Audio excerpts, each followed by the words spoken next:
So we'll just wait for another minute or two for the other speakers and participants to join in. In the meanwhile, may I request Ms. Hana Al-Wakil, she is the researcher from Indian School of Economics, to London School of Economics, I'm so sorry, to kindly take over the panel, kindly introduce the panelist. Also, before that, may I request all the participants and panelists to kindly keep their cell phones on silent mode during the webinar. And the questions can be reserved till the end of the presentation of all the speakers. And over to you, Ms. Han. Thank you very much, Anjali. So, hello everyone, and a very warm welcome to the launch of the CUTS International Geoeconomic Monograph Series with the title Global Strategies in the Age of Geoeconomics. My name is Hana Al-Wakil. I'm a researcher at the London School of Economics, and it's my absolute pleasure to be your moderator for today's event. This monograph series comes at a pivotal point in the global economic order. Simply put, we are in a crisis of trust. Increasing transactionalism due to the Trump administration's tariffs, the fragmenting multilateralism, and a collapsing rules-based system are all features of a new geoeconomic reality.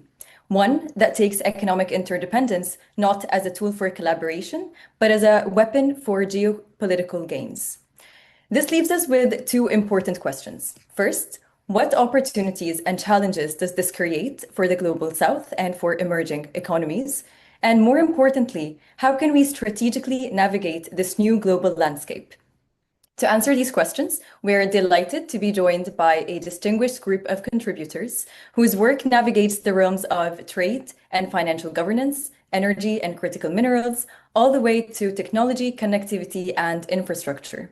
Their work offers a fresh perspective of how countries and regional groupings can leverage economic tools to advance strategic objectives in a rapidly changing global order. Our program today will commence as follows. First, we will begin with opening remarks from Secretary General Mr. Mehta. We will then move to the presentation of the 5 articles by our distinguished contributors, with each speaker allocated 8 minutes to share their key insights. And for the audience, you will get a chance to ask questions after each presentation, so please have them prepared, and you can submit them in the chat alongside your name as well as the affiliation. And finally, we will conclude with the closing remarks. So without further ado, I'm delighted to welcome Mr. Pradeep Mehta to deliver the opening remarks. Over to you. Thank you, Hana. And let me add to the welcome of Anjali as well as Hana to all the distinguished participant contributors to this webinar on geoeconomics. Much of what I wanted to say has already been said by Hana in the sense that she laid out the background very succinctly. And what I would perhaps add to that is a little more of substance as it stands. We gather today at a moment when the global order is undergoing profound transformation. The instruments of economic power, trade, tariffs, investment, technology, finance, and supply chains are no longer confined into the realm of commerce. They have become weapons of statecraft, tools of influence, and determinants of strategic advantage. This is the essence of geoeconomics, the deliberate and irrational use of economic means to achieve geopolitical ends. Why geoeconomics matters now? For decades, the international system operated under a broad consensus that economic integration would foster interdependence, as was already pointed out by Hana. Interdependence would constrain conflict, and global institutions would mediate competing interests. Today, that consensus has fractured. What we are witnessing is the instrumentalization of economics for political purposes. Trade is weaponized. Weaponized is, to be very honest, friends, I heard the term weaponization only about 2 years ago and never knew that anything could be weaponized but weapons. But anyway, supply chains are securitized, technology is compartmentalized, and finance is politicized. And states, large and small, are increasingly deploying these instruments not merely to maximize welfare, but to project power, coerce adversaries, and reward allies and assert autonomy. Yet, remarkably, geoeconomics remains under discussed in policy circles, under theorized in academic literature, and underappreciated in strategic planning. While geopolitics dominates headlines and security studies fill university curricula, the economic dimension of power, arguably the most consequential in our interconnected world, has not received commensurate analytical attention. And that is the purpose of this particular project. We start off this project with 5 presentations today. Overall, we expect to have about 30 papers, which will then be published into a volume as well as presented at a conference sometimes in Delhi at the end of June or July. Now, the gap that I spoke about is not merely intellectual, it is operational. Policymakers who fail to understand geoeconomics risk being blindsided by sanctions they did not anticipate, dependencies they cannot escape, and coercion they cannot counter. Businesses that ignore geoeconomic risks face disruptions, divestment, and strategic vulnerability. And countries that do not develop geoeconomic literacy then find themselves navigating a world they no longer comprehend. And this is something which I'm glad to have Damu Ravi, former Secretary, Ministry of External Affairs of Government of India, who encouraged us to do this kind of project. It's perhaps the first time. In contemporary global context, the evidence of geoeconomics is everywhere. Consider the landscape we inhabit today. The US has embraced protectionism and industrial policy on an unprecedented scale. It began with Biden, to be very honest, the CHIPS Act and so on and so forth.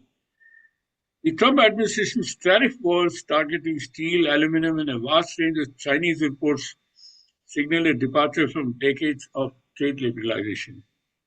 The Biden administration has doubled down with the CHIPS Act, the Inflation Reduction Act, and sweeping export controls on semiconductors. These are not isolated measures. They reflect a strategic recalibration that America's economic strength must be harnessed explicitly to contain rivals and secure critical industries. China has responded with equal resolve, kind of a tit for tat, or generally speaking, about whatever happens at the global level. Its Belt and Road Initiative is not infrastructure diplomacy. It is economic statecraft on a global scale. I'd like to make this very clear distinction. The dominance of China in rare earth elements, its technological ambitions in 5G telecom service, and artificial intelligence, and its financial instruments of influence are all designed to reshape global dependencies in its own favor. Europe, shaken by the Ukraine invasion and energy coercion, has embarked on a strategy of de-risking, reducing dependencies on Russian gas, Chinese technology, and external vulnerabilities in critical minerals.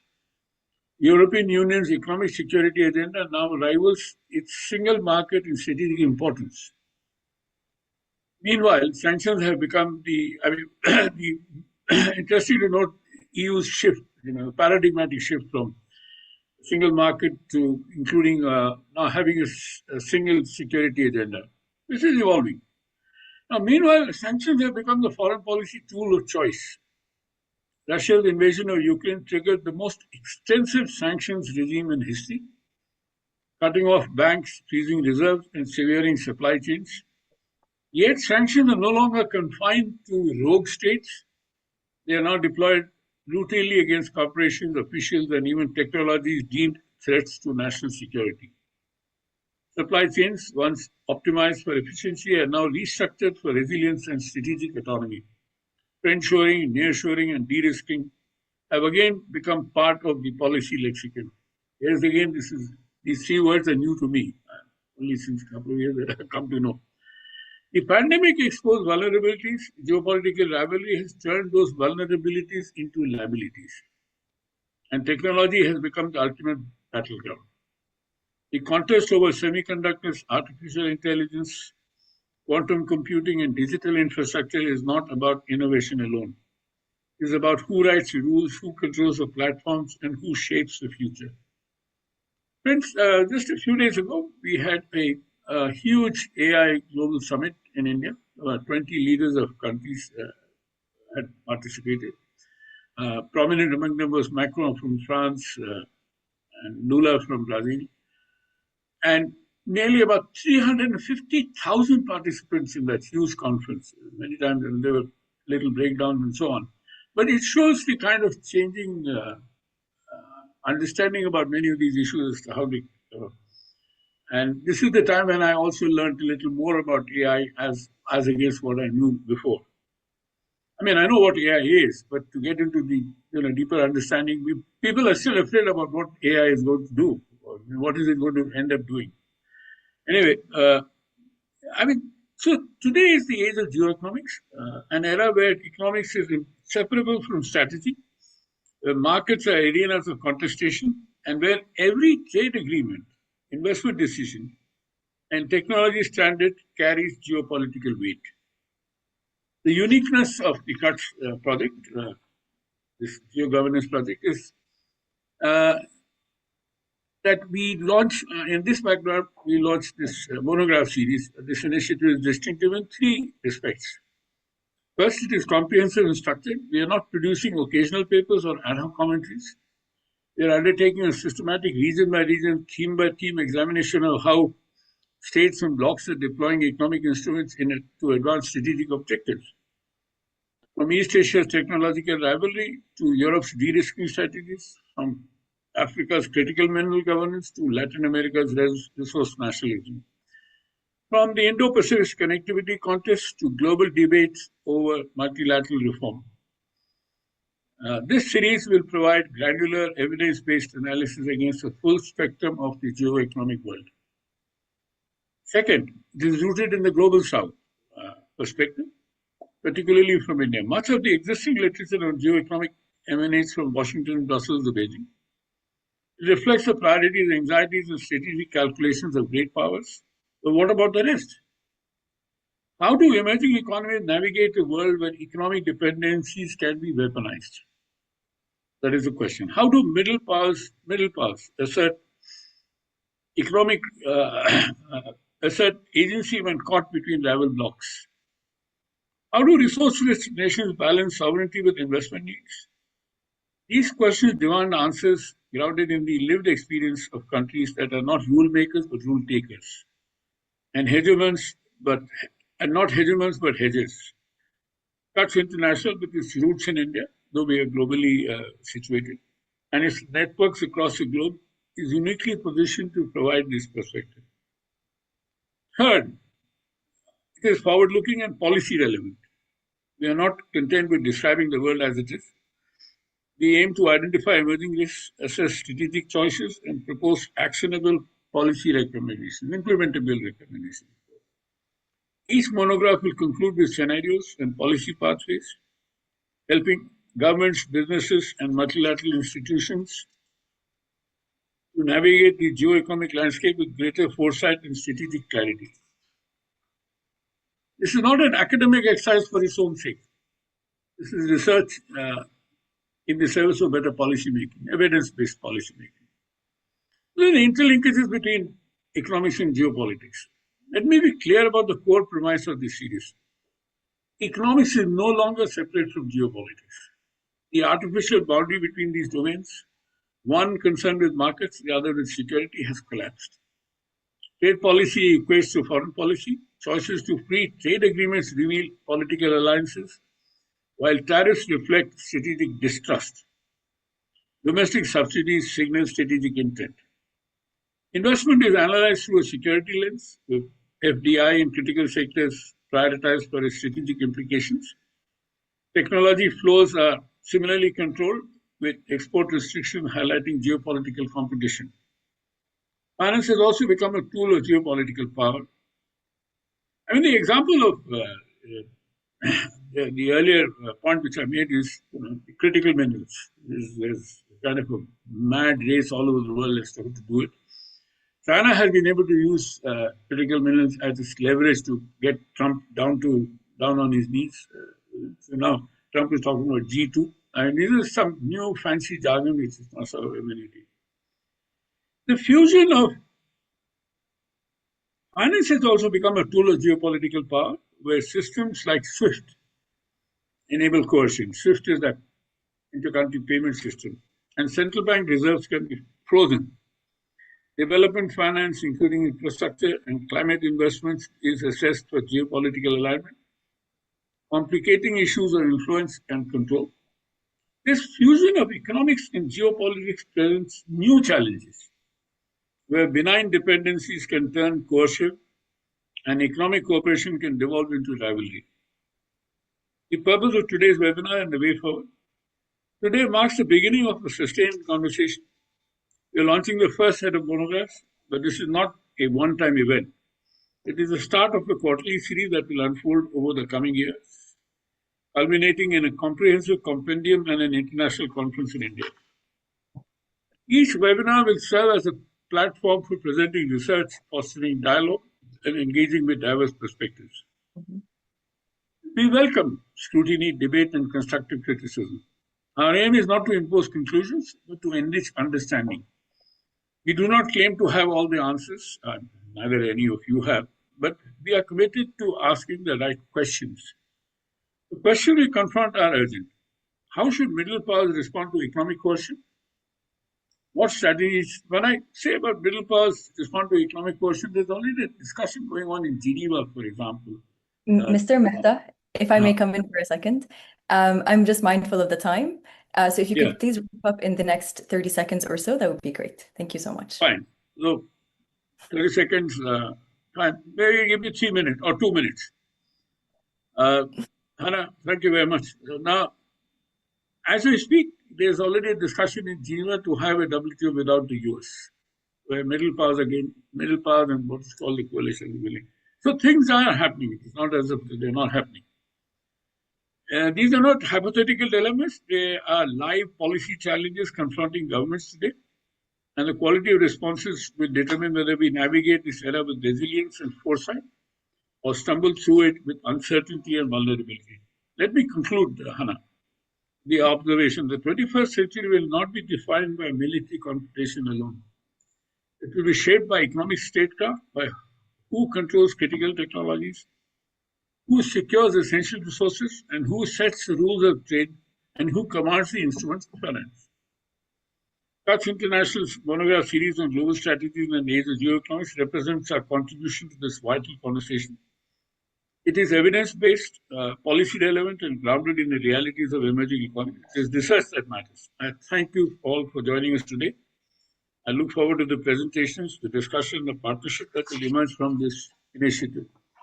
Let us deepen our understanding of geoeconomics and contribute to wiser, more strategic policy making in an age of transformation. Let me conclude by adding one very important process observation that we've had. All of these things are going to evolve as we pass from this generation to the next generation. So what we have insisted on all our contributors to have a second line person with them as somebody who could work with them as not necessarily Arya, but co-researchers and take it forward. So that, thank you, Anna. And let me wish you all a good webinar. Thank you very much, Mr. Mehta, for the insightful comments and for your remarks and for reinforcing the significance of our meeting today. So with the risks and the opportunities of the new geoeconomics landscape in mind, I'm delighted that we'll now be moving to our first speaker, Dr. Lydia Kulik, Head of India Studies at the Moscow School of Management, who will explore how the current era presents an opportunity for alternative development pathways to rebalance the global economic power towards Eurasia and the Global South. Dr. Lydia, the floor is yours. Thank you very much, Hannah. Good afternoon, ladies and gentlemen. First of all, I would like to thank you all and personally Mr. Pradeep Mehta for inviting me to contribute to this monograph series. Also, I would like to compliment CATS Global for the constructive work that your team is doing Also, I would like to especially personally welcome and greet Mr. Ravi, with whom we had the pleasure of interaction in Delhi. Thank you very much, sir. It's great to see you. And greetings to everyone who I haven't met before in person. It's great to interact with you. So I'll try to be very brief. I hope you'll have the opportunity to read in details what I wanted to speak about. My paper will be titled To the World in Crisis, India and Russia Offer Some Solutions. And I try to dwell on this subject, covering several topics. First, I speak about global geopolitical and geoeconomic context from Russia's perspective. Then I go on to Russia's concept of Eurasian security, Eurasian economic links, and also I speak about the Eurasian Economic Union. It is now work in progress to negotiate and possibly sign a free trade agreement between India and the Eurasian Economic Union. So I throw some light on this trade bloc, which maybe not everyone is familiar about. Also, I speak a little bit about the state of the Russian economy in my paper, because in recent years, despite being the most heavily sanctioned country in the world, we achieved greater diversification and self-reliance. I think this is something that many countries in present conditions are striving for. So I wouldn't say there are some lessons, but it's just Russia's example of going through difficult times towards resilience and diversification of its economy. And the last part of my chapter is actually speaking about Russia-India trade and economic relations and how they matter to the global economy. I believe they serve as a stabilizing factor, and they're also adding to both countries' sovereign and independent policies, which are on both sides are quite focused on national interests, national priorities. They're independent. There is, as we know, great political autonomy and independence, both in Russia and India. So I speak about how these relations matter. If there is time, I will go a little bit in more details through some of the points that I'm covering in these sections, but not through all of them. So I hope you'll have a chance to read. So one of my thesis is that national sovereignty is an increasingly rare privilege that very few countries can afford. And Russia and India are some of these few countries that exercise this sovereignty. Russia has been advocating for fair multipolar world order where states act responsibly, engage in dialogue, and where they have the opportunities to work out and follow their own developmental models in accordance with their own priorities, traditions, cultural preferences, and local conditions. Russia's commitment to these principles makes its foreign and economic policy constructive, respectful, mindful of the needs of its own people, as well as its partners, considerate of their legitimate security and economic concerns. The same is true about the foreign and economic policy of India. The reforms in the international financial institutions such as WTO, World Bank, and IMF are long overdue.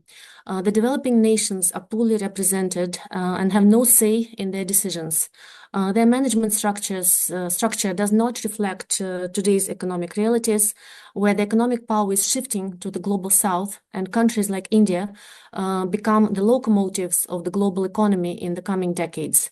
WTO has been paralyzed. IMF and the World Bank have discredited themselves as development institutions. They're increasingly politicized in their approach and actions.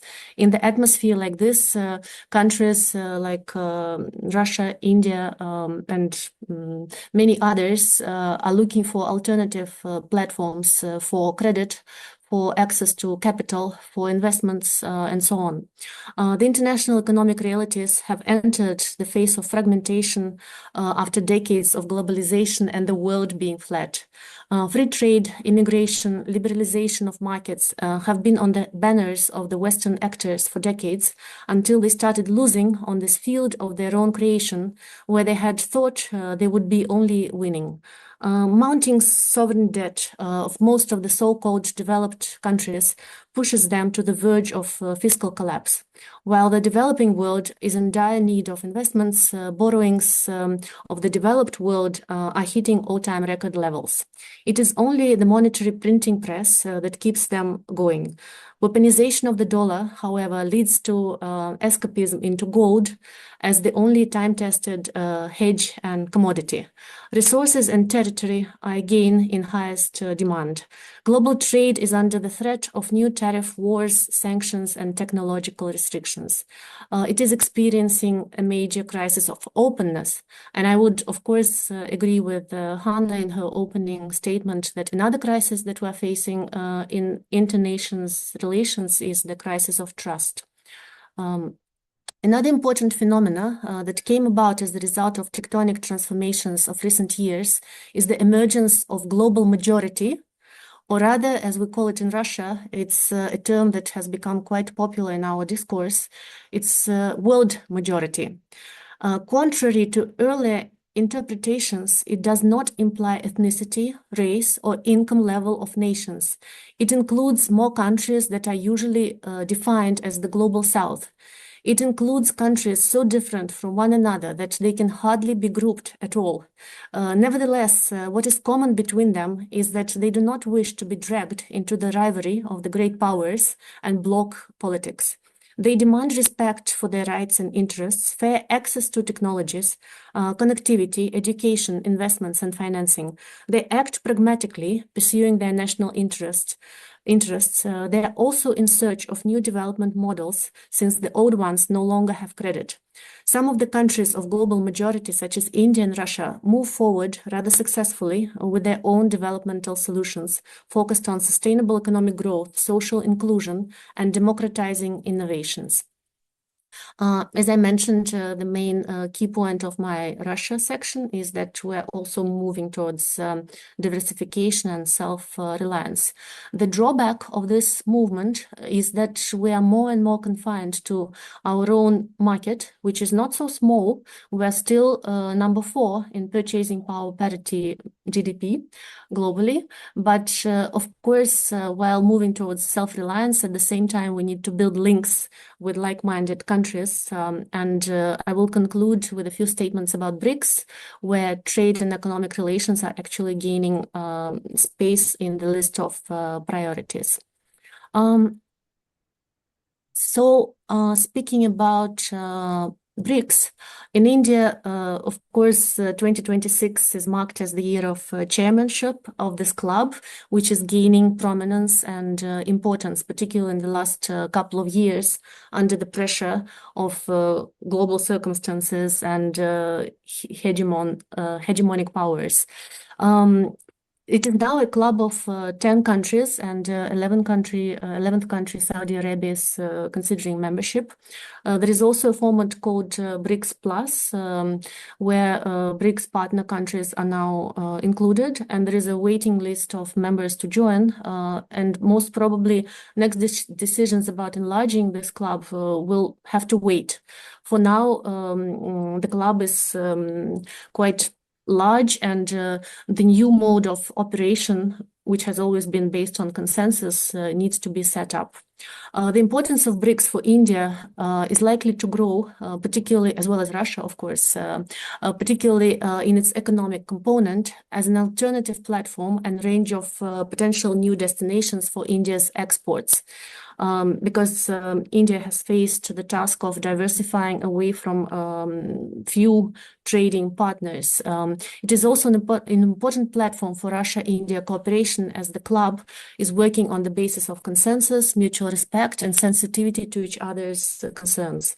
It is moving forward with many important initiatives aiming at more just international order and economic mechanisms, including BRICS investment platform, commodities exchange, arbitrage, to name a few. And as we're moving through 2026, I'm sure we're going to hear more about India's initiatives within BRICS, which has been announced already as a human-centric agenda. And on that, I would like to conclude. It is only an invitation to discussion. Thank you very much. Thank you very much for the insightful presentation. I'd just like to make a brief housekeeping note to try to keep the presentation to 8 minutes. But thank you very much, Dr. Lydia, for the very insightful breakdown of your research. We're looking forward to reading it. So continuing with the theme of exploring alternative solutions in emerging economies, I would now like to invite Mr. Ravi, former Secretary in the Ministry of External Affairs in the Government of India, who will investigate India's response to the fragmented global economy through diversification, trade, and self-reliance. Over to you. You're on mute. Yes. Not quite.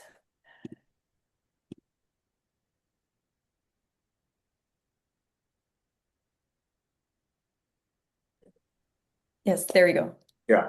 Yes. Thank you, Hannah, for introduction, and also like to thank Cuts International, in particular, Mr. Dr. Pradeep Mehta and his team for organizing, taking initiative for this webinar.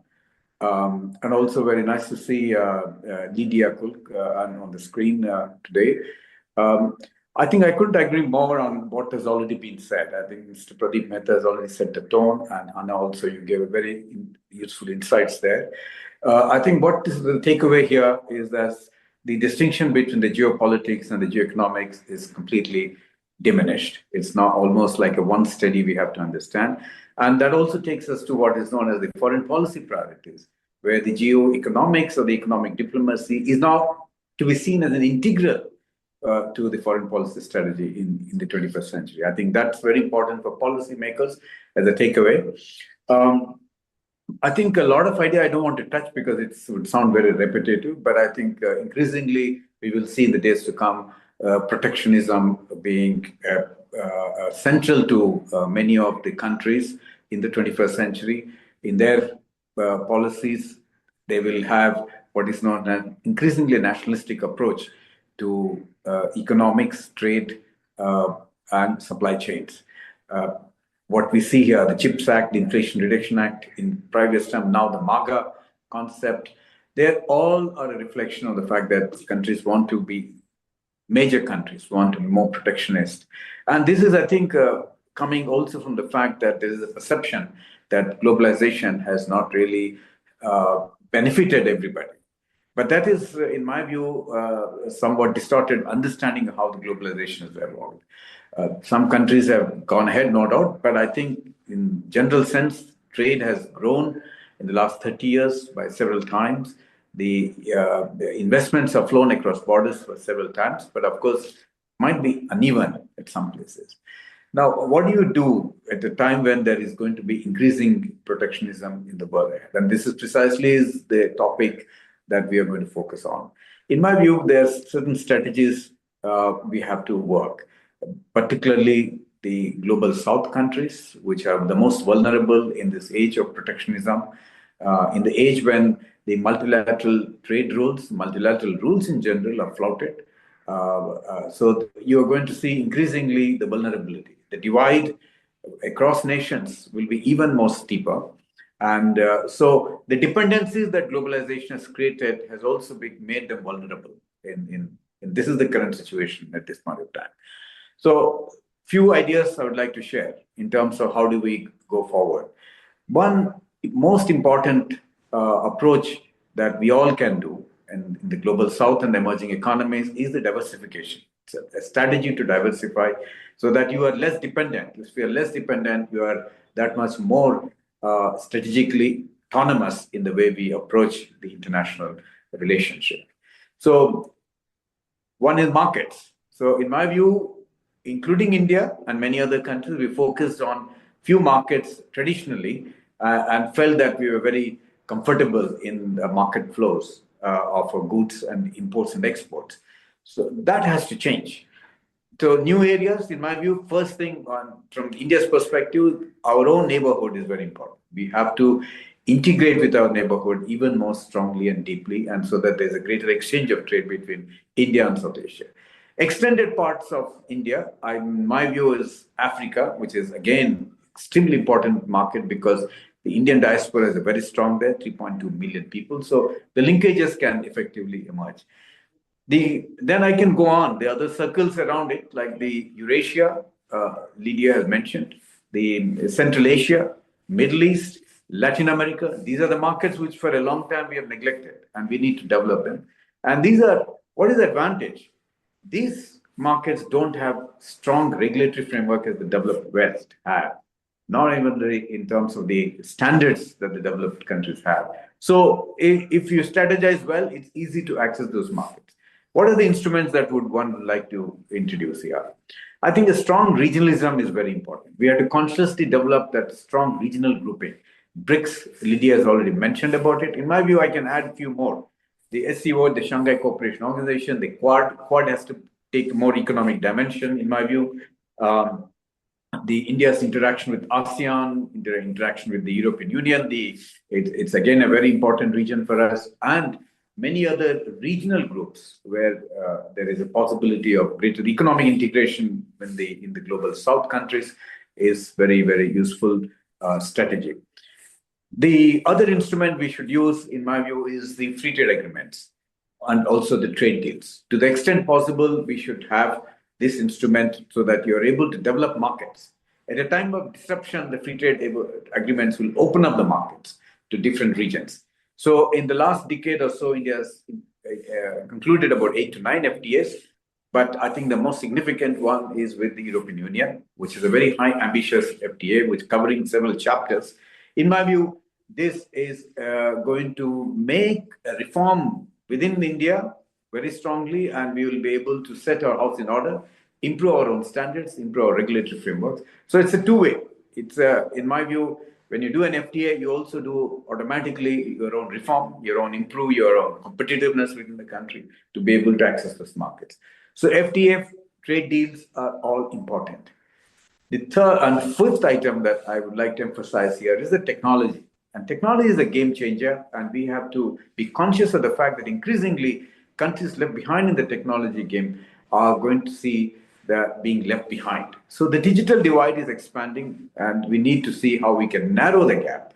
Narrow the gap is not because you need to adopt big technologies or more sophisticated technologies. It is possible to have low-cost solutions in the technology space. Like even we are talking about large LLMs, but there are also concept of small LLMs. That is able to cater to specific needs of those countries. I think we should be thinking more innovatively and creatively how the solutions to counter the AI challenges in terms of job creation can effectively happen in the global South. All of this to happen, in my view, the most important and fundamental thing is the finance. And how do you manage finances? How do you manage the instruments of finances is important. So some of the ideas I put forth in my paper are actually ability to trade in local currencies. I think we should encourage many more and more countries to be able to trade in local currencies. India in the recent times has entered into 30 memorandum of understandings for trading in local currencies. We already have with Russia. But many other countries, in the recent times, I think Malaysia we have done when Prime Minister visited 2 weeks ago. UAE is another country. France we have done with UPI. The Unified Payment Interoperability Instrument is extremely effective in allowing and enabling cross-border payments methods. So it is not about de-dollarization. There's a lot of myth around that countries are going towards but it is not so. Dollar will continue to dominate the global trade. This 80 to 90% of the global trade transactions and reserves are already in dollars, so that will not replace. But what is important is, even in that small space, we should experiment with the possibility of alternative financing arrangements and payment methods. This is important. The third element within this whole concept of financing is the developing capital markets in the global South. because the global south do not have the capacity to develop their own markets. The bond markets are so weak. That's because of the lack of awareness and lack of knowledge and training.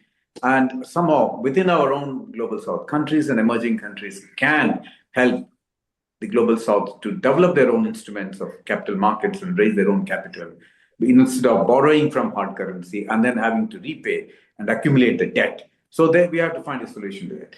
The fifth item I wanted to talk about is actually short-term credit. We are very much accustomed to subsidizing or creating initiate incentives for exporters. But in my view, we have to be creative.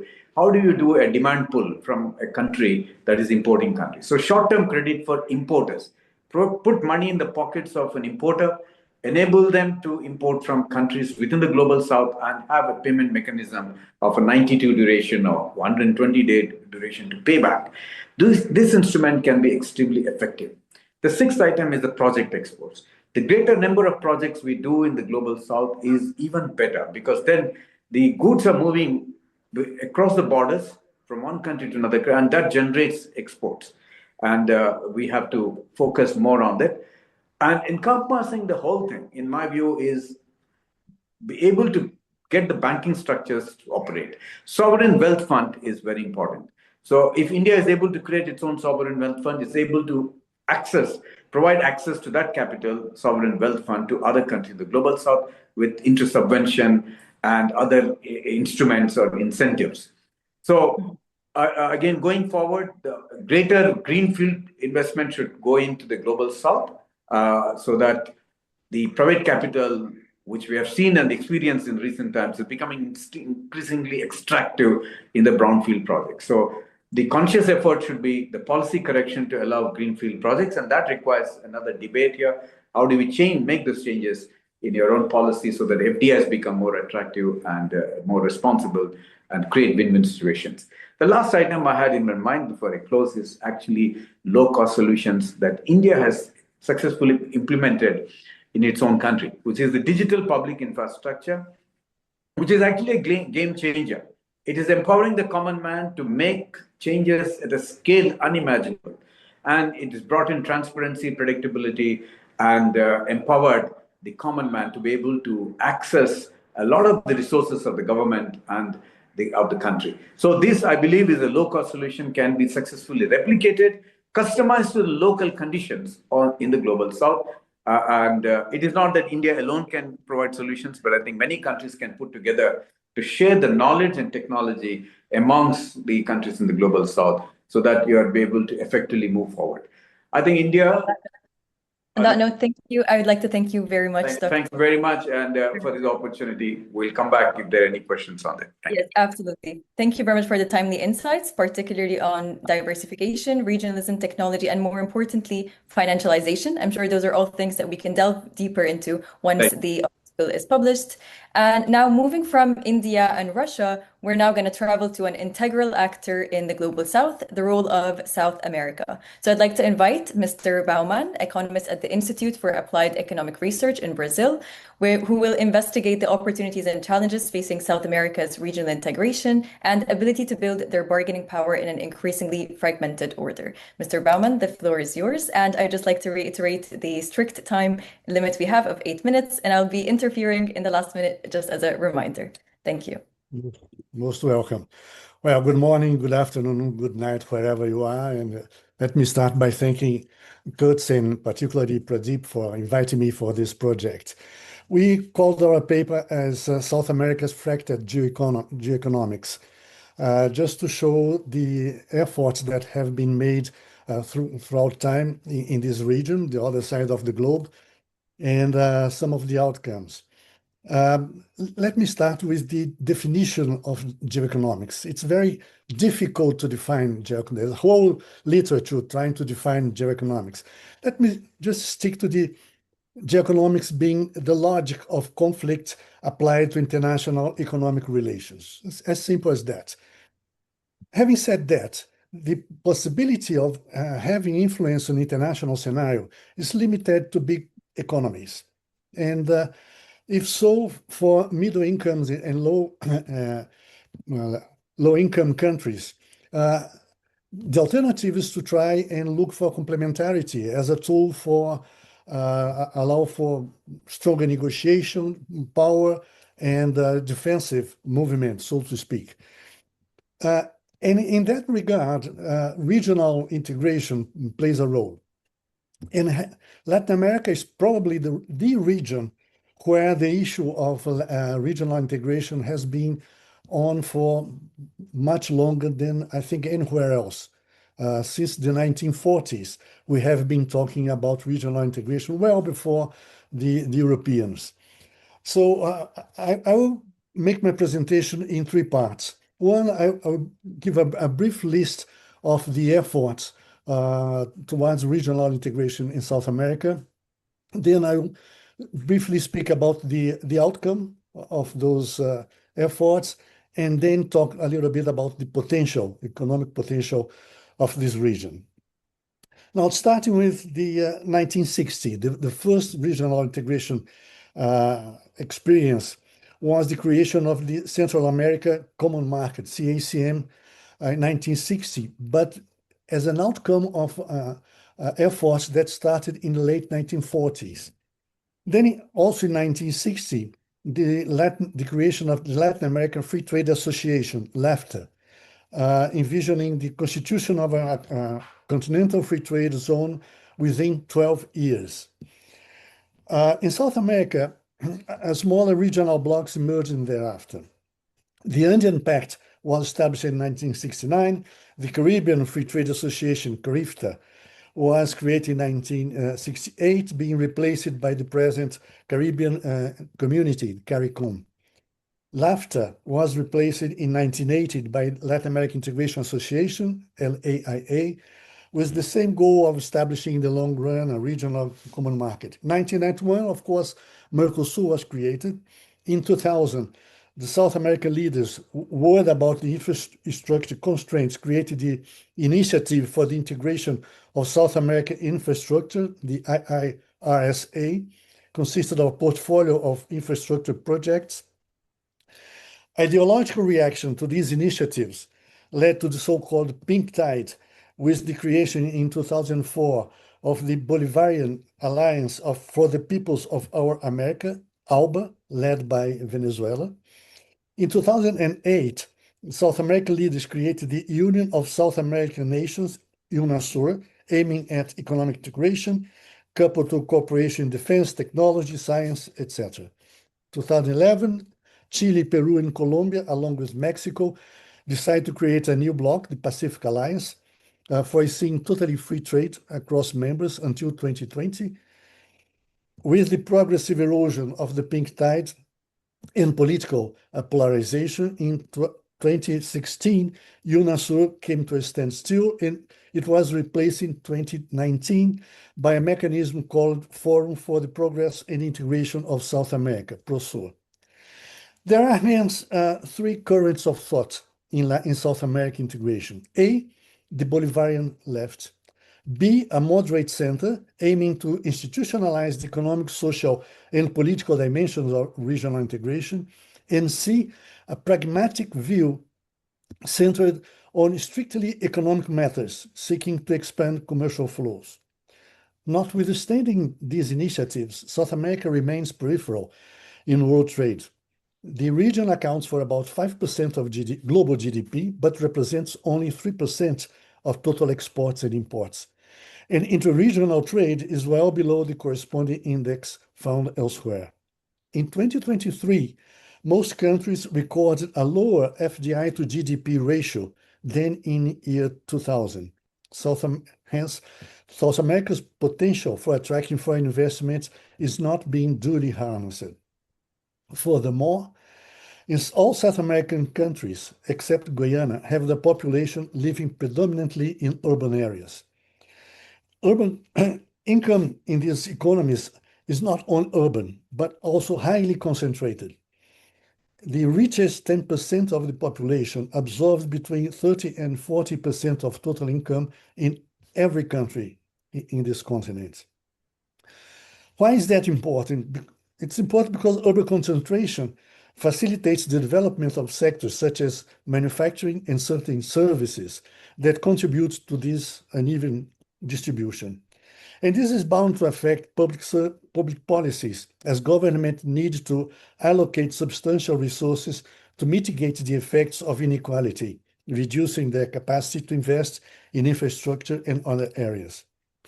South America remains closed and peripheral in the global economy, constrained by fragmented trade blocs, a limited array of extra-regional commercial agreements, infrastructure gaps, and political and institutional weaknesses. The lack of homogeneity of purposes remains as a binding constraint for more proactive joint positions in the international scenario and leads to a loss of potential gains, raising instead the margin for bilateral commercial conflicts. Yet there is an enormous potential. Access to certain minerals and energy is quite strategic for technological transformation. South America is a natural candidate to become a global supplier. I don't want to bother you with a list of products. Let me just illustrate with a few items where some sensitive, critical minerals, where South America ranks among the most important potential suppliers on a global scale. Lithium, copper, silicon, graphite, rare earths, niobium, among others. We have a list of that in our paper, but the point is these are critical minerals that are perhaps overvalued nowadays because they are linked to technological frontier. And the potential, unexplored potential in South America is huge. It's among the biggest in the world. Furthermore, South America holds 3 of the biggest reserves of water resources in the Amazon basin and 2 aquifers. Holding more than 20% of the world's fresh water, South America has potential for hydropower generation. The prevalence of high temperatures across most of the continent creates opportunity for solar energy. Air flows along the Atlantic coast and in Patagonia provide potential for wind power, and hence the competitive advantages in providing clean and low-cost energy is a characteristic of South America. Last but not least, just a gentle reminder, you have 1 minute left. Thank you. I need less than that. South America also presents opportunities in fossil fuels. Venezuela owns the largest amount of known oil reserves, and there has been recent findings on Brazil's southern coast, the pre-salt fields, and on the so-called equatorial margin, which ranges from Guyana to Brazil's extreme north. In summary, South America presents, so far, a fractured geoeconomics, but with an enormous potential to be explored. Thank you. Thank you very much, and thank you for giving the time. Thank you for the very thought-provoking insights on the region's long history of regional integration, the rich resource portfolio of South America, and the challenges of improving international competitiveness. Under pressure to diversify its partners, we're now going to move to the EU, and I would like to introduce Ms. Velina Chakarova, geopolitical strategist and certified foresight expert in Vienna, who will explore the EU-India Free Trade Agreement and its role in strengthening value chain resiliency. The floor is yours, Ms. Velina. Hello, everyone, and thank you very much for this invitation. Thank you also to all speakers before me for their insightful contributions to this project. I will have a very short presentation given the time constraints, so please just let me know whether you can see actually the presentation, whether it's visible. Okay, yes. Thank you very much. Just allow me to maybe scale up so that it's more convenient for you. Good. My contribution for this project is dedicated to the topic of the European Union-India free trade agreement, economic inflection point. And it couldn't be more timely because in 2021, during the time when actually the negotiations between the European Union and India on a free trade agreement were put on hold, I actually made this argument that it is geoeconomics, first and foremost, that would necessitate the need for revival of the negotiations and revival of actually so to say the urge to conclude this agreement. And here we are actually during our project, we arrived at an outcome which is described as the mother of all deals, namely the signing of the European Union-India Free Trade Agreement, which of course proves also the point. Colleagues have already touched upon the geoeconomic and the geopolitical environment, and I will not go into detail. Of course, I covered this as an argument in favor why the timing to relaunch the negotiations was not coincidental. So you can see from COVID-19, from the pandemic shock, through the ongoing Russian war against Ukraine, and basically this is the current situation as we speak, to the technological rivalry between United States and China, as well as it was already pointed out, meanwhile, with ripple effects on all various socioeconomic networks. Against this background, the European Union needed a fundamental rethink of trade, investment, and industrial policy. And again, as I said, this was not a coincidental decision. It was very much actually based on geoeconomic thinking. The European Union-India relationship today is a relationship of scale, of depth, and of growing strategic importance, with a portfolio of 120 billion bilateral goods trade per 2024. So this is a starting point prior to actually ratification of the free trade agreement. What is also interesting that we have a quite moderate services trade yet, which will be significantly improved once the free trade agreement is actually in place. And that means, of course, especially from Indian perspective, a significant opportunity for FDIs coming from the European Union countries. So far, the FDI stock is around 140 billion. But again, I argue that the free trade agreement will actually open up significant investment portfolio. And right now, India needs investors and FDIs from all over the world. So again, here it is a story of diversification and not a story of actually picking sides or going only in one direction. So far, we have around 6,000 companies being active in India. And again, I think that this number will significantly increase. Now, what is the European Union-India FTA? And I explained very shortly also in my article. Again, the relaunch was officially marked in 2022. And so to say, the political and institutional sign, so the institutional signing is already done. Now what remains to happen is the ratification on behalf of the member states. I argue that contrary to the FTA between the European Union and Mercosur countries in Latin America, this one would actually not face difficulties in terms of the European Parliament ratification, and then in the next stage, national ratification. Why? Because some of the hurdles were removed right ahead of the process, such was the case with the sensitive issues regarding agriculture. So at the core of the free trade agreement, it is about elimination of tariffs and non-tariff barriers across goods, services, and investments. So more than 90% were removed. It is also about the investment protection, agreement.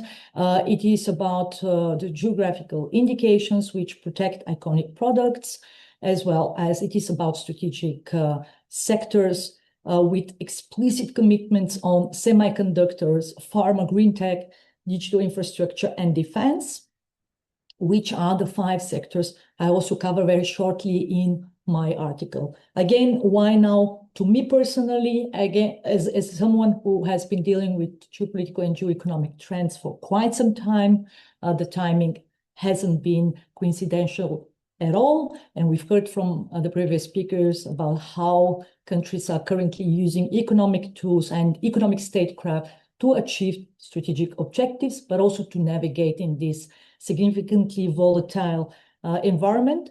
So against this background, this deal is also about securing critical supply lines, facilitating and securing them, but also about reducing certain dependencies on, for instance, competitors, rivals, as well as countries on which asymmetries are becoming too problematic, or let's say are turning into a liability. So it is, of course, about de-risking, that is to reduce excessive dependencies in critical sectors. It is about strategic autonomy, and we know for a fact that India is the #1 middle power right now, en route to becoming world's economic power #3 in the world, probably by the end of this decade, but also a very unique middle power as compared to other middle powers. The European Union with the member states is also a kind of a middle power, but it is a geoeconomic one.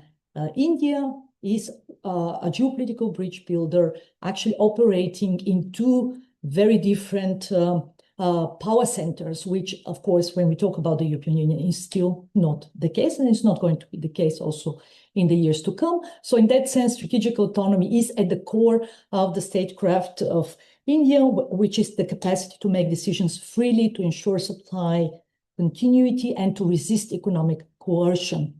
Now, of course, it is also about friendshoring, without a doubt. And here, with the FTA, I argue, there will be also the immense opportunity to create the new IMEC corridor between India, or let's say connecting India with Europe via the Gulf states, via the Middle East, especially now that we are expecting not 1, but 2 significant ceasefires and hopefully peace processes, one in the Middle East, in Gaza, and another one in Ukraine. Now, 5 strategic sectors are being covered in my article, and they are supposed to drive the partnership based on the FTA and on the FTA agreement. One is the semiconductors, and that means the chips will underpin every critical industry in the years to come. Second is pharmaceuticals, very, very important from European perspective due to the overdependence on China. And here we have 25 billion actually sector when it comes to Indian pharma, which will, of course, now be further boosted thanks to the FTA. We have a huge opportunity when it comes to defense industry, because every country, including India, but also the European Union members, will seek some sort of diversification. That means just reduction of overdependence on a single supplier. In the case of India, of course, we have still significant dependence on Russian arms sales and Russian defense industry, which, of course, India will have to reduce to a certain extent. And in the case of the European Union, this overdependence is clearly, of course, based in the United States. And here we have a push towards reduction of this dependence on the United States. So there is a kind of merge of interests, if you wish, to try to somehow reduce a little bit this dependence. Now, green technologies, of course, when it comes to decarbonization, India wants to become a significant world hub for green technologies, for green hydrogen, to increase significantly the share of renewables. The European Union is the front runner, is the multilateral front runner, and the institutional actually front runner when it comes to decarbonization in terms of norms and standards. And of course, there will be also huge opportunity for investments in clean tech, especially, let's say, aside from China, of course, because China is more or less the top producer and exporter of clean tech. And last but not least, of course, let's not forget technological revolution. Fourth industrial revolution is about technologies. AI is the big game changer. And here again, of course, major opportunities will emerge. So just to wrap it up, the scale of the deal is significant. If I may ask you to just wrap up in the next 30 seconds, please. Thank you. So to wrap it up, in my article, and you have to read the article, of course, you will find why both India and Europe will gain from the FTI for different reasons, obviously, which I will not reveal to you because I want you to read the article. Now, India, of course, is going to be a significant trusted partner from the perspective of the European Union, and this kind of FTA is just one of many pillars for the future. But let's not forget at the end that there are also remaining challenges. Ratification won't be this serious challenge, nor the complexity of rules of origin. I would rather claim that probably the CBAM and the data governance and digital sovereignty might be this kind of issues for the bilateral relationship in the future. And of course, tariffs on specific sectors such as automobiles and agriculture. So in that sense, I make 5 important recommendations in the article. One for high-level strategic economic dialogue between the two players. One dedicated to regulatory convergence, which has to be speeded up. One which is dedicated to the blue values supply chain corridors. Of course, one recommendation is dedicated to the Defense Industrial Forum. We need to have like a real forum that put all decision makers, institutional, political ones, and of course, companies together. And last but not least, we need also joint geoeconomic risk monitoring that will establish a shared early warning system. So with that in mind, I argue that strategic autonomy is also and only possible in the future through partnerships and through deep diving collaboration. And in that sense, actually, the European Union-India FTA is not just a conventional trade deal, but it's in fact a geoeconomic cornerstone of a broader strategic partnership aimed at jointly navigating this fractured world. Thank you very much, and I look forward to the Q&A. Thank you very much for the thought-provoking insights on the EU-India FTA. We're leaving a bit of a teaser for our audience to read the full articles, which will be published very shortly. And last but not least, we are now moving our focus to the African continent, which is positioned to play a pivotal role in driving the green transition and the fourth industrial revolution. So I'd like to introduce Mr. Kwame Wino, Chief Executive Officer of the Institute of Economic Affairs, which is located in Nairobi, Kenya. And he will explore how resource nationalism and governance choices shape states' position in the current global economic state. Over to you, Mr. Kwame. Right. Well, thank you very much. I'll keep to my 8 minutes. Yes. So let's start with the basically critical resource governance. Without doubt, a salient question today. I think one of the things in this paper, of course, and this paper was written together with my colleague Jacqueline, who's, who needs to be acknowledged regardless. But I think what we tried to establish is first. Many people think that Africa's resource dependence is global. I think only 18 of the 54 countries in Africa are dependent on mineral exports. They might be dependent on agricultural exports, but mineral exports. So that's the first thing that it shows, that it's not necessarily an African issue. It's specifically a set of specific African countries that are mineral resource rich. That's an important distinction, so that the minerals will therefore not be, whatever the economic and geopolitical outcomes are globally, minerals and the success of that sector will not determine overall African outcomes. So that's important too. But I think the biggest thing is that the problem is the problem of sovereignty on one side and global integration. And it's coming at a time when Africans are actually revising development plans to be able to take advantage of this new demand because of the the green transition, decarbonization, and energy transition. But for us to understand this, it requires us to go back to historical levels, back historically, and to actually understand what the epochs have been, or rather, what kind of policies, what kind of geopolitics informed what kind of policies African countries adopted.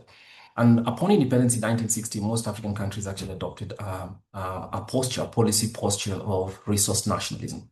So it's not a new thing, to be honest. And that was maintained for quite a long time, and we've given some examples out there. It was maintained quite a long time. In fact, it was taken as the classical way of proceeding. Now, not too many African countries did well, with the exception of Angola on one, Botswana on one side with diamonds. South Africa came in much, much later. But the experience is mixed and in most cases terrible. So that's one. And then, of course, upon the collapse of the wall, there was liberalization. And liberalization improved certain outcomes, including for countries with small mineral reserves such as Kenya and a few others out there. And then we come to a point where, with the fragmentation of the global order, so to speak, I'm not too sure it's complete. I'm one of the few people who argues that, yes, it's threadbare, but not necessarily complete. It then comes back to resource nationalism and economic nationalism generally coming back to the fore. And that's leading to renegotiation of contracts and all that. Now, we don't know what's going to be different about it. In fact, as we speak today, the government of Zimbabwe has announced, or the president announced, that Zimbabwe will not export raw minerals at all. So there's a significant policy change bringing back a policy that has now the knock-on effects, and those revisions have come through those three epochs from different geopolitical pressures, if I may call them that. But it's as if there's a revision of policy and actually an about time to facing a 1960s kind. So that's one thing. Now, of course, because of that, mining contracts on the African continent have become the new sovereign battlefields, because governments expecting a little more posture and pushback against mineral. The designs, however, are some of those that we are back to the future, if you may use that metaphor, because one of the things that has happened, for instance, in Kenya has very low quantum of petroleum, not very high quality, it's very waxy. But a new law and a new sessional paper, which we at the Institute of Economic Affairs presented a representation before Parliament, has actually given concessions that are not consistent with the overall pressure and Africa's mining vision. You remember Africa's mining vision of 2040. So obviously you can actually see every country going about it its way, depending on what the pressures and the domestic political economy pressures might be. They are not very transparent, obviously. So again, repeating those same things. So while the posture is basically increasing economic nationalism, I think it's going to have significant, it might be a repeat. We are not seeing, in our view, our audit does not show that there's been a significant countervailing pressure for these mineral resources and for the new contracts to reflect greater sovereign power as opposed to what the political and economic rhetoric suggests. And yet, of course, the indispensable roles, because some African countries hold a disproportionate share of some of the minerals that will be necessary for the energy transition. South Africa is one of them, and a few others, but on the whole, some countries can do it much better than others, and in our view, it comes back to the competence of government and institutions, which also varies quite a lot on the African continent. And there are new supply chain risks. Of course, the price volatility, which we know is going to happen in the mineral sector. It's a feature, it's an economic feature of those sectors. But there's our attempts as well to build regional value chains. And the attempt to build regional value chains would actually escalate or elevate capture of value within the African continent or within countries. And that's much, much better than an absolute ban on mineral exports. I think development outcomes will depend on domestic challenges. As I said, some countries have a smaller, higher dependence. Others have less. But because it's clear that the minerals as a platform for development alone is not enough, what it means is, regardless of how the mineral sector performs, developing and diversifying these economies, which is a difficult thing in itself, remains a political and economic challenge. And I think granting social licenses is one of the things that is going to be Successful projects will be those that have broad social license, especially because of the youth bulge in the African continent. And as you've seen, there's pressure and pullback, demanding from governments increased representation and diversification of political voices. I think what all this suggests, I think it culminates on is that on the African continent, at least in most of sub-Saharan continent, there's a pressure for economic and political reforms. Regardless of what the global fragmentation does, there will be domestic pressure for democratic reforms. Democracy interpreted in the liberal way, not in terms of a cultural or culture specific. And so we're going to see increasing pressures. As you can see, something a couple of days back in DRC, the Democratic Republic of Congo, one of the most mineral-rich countries on the African continent, which also has some of the most difficult welfare conditions for its citizens because incomes are very, very low. One person, because of conflict around mineral areas, not exclusively about minerals, but around mineral areas, somebody was taken out by a drone and nobody knows yet who's responsible. So unless governments get more competent in providing public goods, regardless of what the critical minerals will be, I think this would still be a fairly. So as I finish, I think our recommendations is state capacity on the African continent has to be built. And state capacity is not a government that is able to bully neighbors or bully its citizens, but just basically building state capacity for the provision of public goods in a very direct way. Of course, there's be a requirement for adaptive contracts so as not to fix contracts over the long term on very atrocious conditions. Transparency is a demand. It's coming from Africa's youth itself, and continental frameworks will be developed, but I don't think that there's any much more. I mean, I think competent management of mineral resources and critical resources would require existing governments and a bureaucracy that is capable. So we conclude that the success of resource extraction and its use in itself is dependent indispensably on economic and political reforms going side by side. Difficult things to do. So Africa is still juggling this very difficult development deficit that it's had for a while. And remaining this continent, it does not matter what happens geopolitically, whether there's fragmentation or not.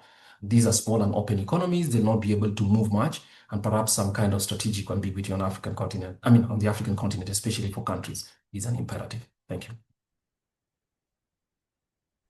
Thank you very much, Mr. Kwame, for the concise and very insightful remarks on the tension between the pursuit of national control over resources and constraining global interdependence, and most importantly, the focus on state capacity. In the interest of time, we're going to keep the Q&A very short, and I will pose one question to the panel. Please feel free to pitch in with your insights and tie it to your research in the way that you feel fit. So in the spirit of moving forward, we've heard a lot from the panel across the different areas that there is a wave of cautious optimism across the panel on the position of the Global South, from Eurasia to South America to Africa. So in your respective research areas, what is one single next step for the Global South to move forward and to reposition themselves in the global economic system? It's a big question, so if you can have any insights, that would be great to hear.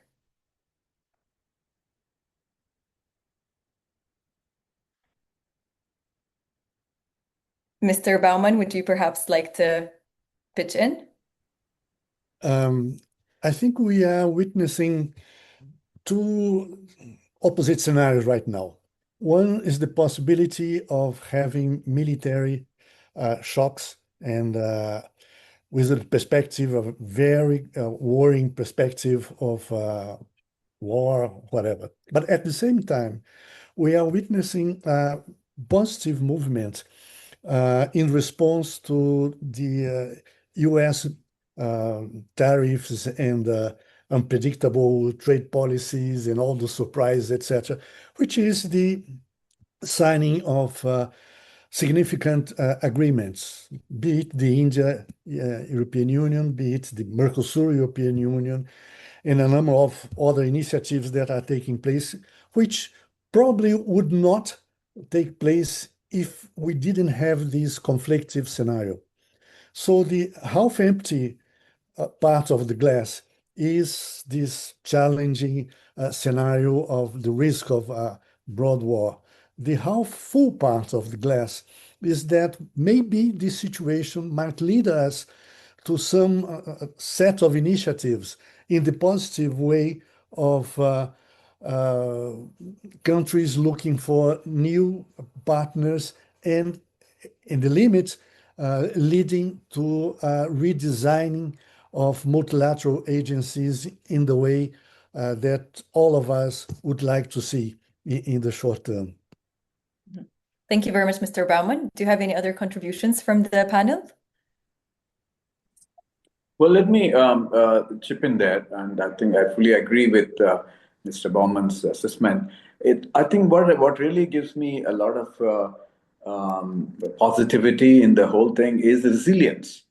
I think just as people are resilient, and the nations are also resilient. I think that's they are mirroring some of the people are innovatively and creatively looking at new partnerships. In terms of within our own country, we made policy changes when U.S. introduced the reciprocal tariffs or the unilateral tariffs on us.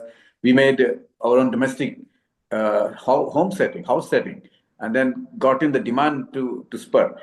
In the same way, I think what is happening around now is the new partnerships emerging and creating, less dependencies, but more integration in one sense of it and finding solutions to the existing problems. So from that sense, I am very confident that in the future that we will see new alignments happening, but it will be in the larger interests of the nations and they will find their own space to moving forward. Thank you.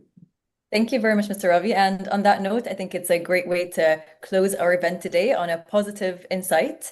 So just a very brief closing remarks. In the age of geoeconomics, we've seen across the panel and from the great contributions we've heard today that there is no doubt that economic tools are being increasingly used to achieve strategic objectives. They're not only in the general sense, used as mechanisms of growth, but also as instruments of power. After hearing today's thought-provoking discussions, we circle back to the main question we started off with. What opportunities and challenges does the global geoeconomic landscape offer for the Global South? And which Mr. Baumann alluded to it perfectly in the half-empty, half-full cup scenario. While all of our contributors addressed those questions from various angles, from trade and financial governance to critical minerals, and international competitiveness, a single thread ties them all together. Simply put, in three terms: resilience, diversification, and focused regional integration. So faced with the current global uncertainty, building resilience becomes a necessity, not an option. We also see a core element in the economic diversification of partners to ensure that there is no weaponized interdependence or to mitigate its risks. And finally, in the global shift, we see that the regional element remains foundational. We must foster focused regional integration efforts and ensure that it encourages international competitiveness. Therefore, to end, the challenge for the Global South and emerging economies is not whether to participate in the changing economic system, but how to shape their position strategically in it. I hope this session has left you all with more questions than answers, as it certainly has for me. And I would like to extend a very, very special thank you to all of our contributors and to the Monograph Series team for their time and for their great insights. And we're very much looking forward to reading all of your articles. And of course, to the Secretary General, Mr. Pradeep Mehta, for the kind regards and setting the tone for today's discussion. And finally, to Dhruv as well as Anjali for contributing and for convening this session. And thank you very much for your engagement and for joining us today, everyone. We hope to see you all soon in the upcoming Monograph event series, and have a great rest of your day. Thank you very much. Bye-bye. Bye-bye. Bye.